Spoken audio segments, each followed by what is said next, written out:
இப்படி எல்லா சலுகைகளும் அள்ளி கொடுத்துக் கொண்டிருந்தால், இப்படி மக்களை காக்கின்ற திட்டங்களை கொண்டு வந்திருந்தால், இதையும் தாண்டி வேலை இல்லாத படித்த பட்டதாரிகள், அவன் வேலை இல்ல வீட்டுல இருக்கான், என்ன பண்ணுவான்?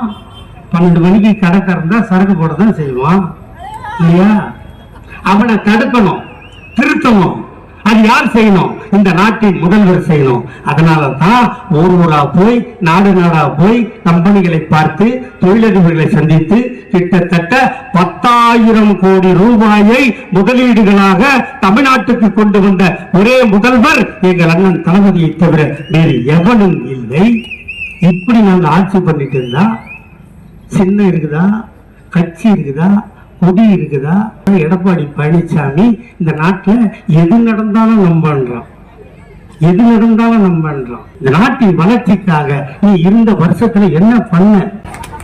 ஆமா, ஒரு மாநில பச்சைப்படுத்துற ஒருத்தர் ஊர்ல இருக்கலாமாங்க? நான் போனேன், பார்த்தேன், அதை பண்ண இதை பண்ண, எல்லாமே ஃப்ராடு. அந்த பொண்ணு, அந்த விஜயலட்சுமி, அந்த பொண்ணு அது கழுவி ஊத்துது பாருங்க, அப்படி ஊத்துது. இவ்வளவு பண்ணிட்டு இந்த மக்களை அவமானப்படுத்திட்டு பிரபாகரனையும் கொச்சை பண்ணிட்டு இவனை தமிழ்நாட்டில் வாழ விடலாம். நான் கேட்கறது இந்த ஆண்டிப்பட்டி மக்கள்கிட்ட தான் ஒண்ணு. ஒருவேளை ஏதாவது ஒரு சந்தர்ப்பத்தில் சீமான் ஆண்டிப்பட்டிக்கு வந்தால் இங்கே இருக்கின்ற என் தாய்மார்கள் எதையோ ஒண்ணு கொண்டு அவரை அடித்தார்கள் என்று தொலைக்காட்சியில் நான் பார்த்தால் நான் பேசியதில் சந்தோஷப்படுவேன்.